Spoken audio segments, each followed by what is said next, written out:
Nadiron kita na maawulong kita, pag-share, ay natong language, natong pagyakan, nadiri ka. Ayaw ito kaoda, kay disiba, na gihilyak ko na magkami ata ito na imong indidiri, may daliwat iba, nga uwaray, dito, na imayda. Dapat kita liwat, mag-unawa kung ano ito, maibubulig itong mga tao, dahil pa maarang good niya siya itong Ginoo.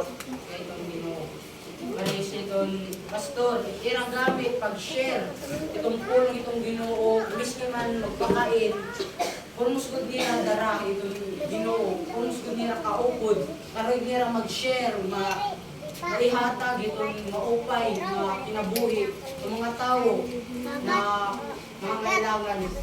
Kaya kung maray ang mga pastors, akong Ginoo, ba mo rin na kita din tiya na dirgo kita magkakatitiro.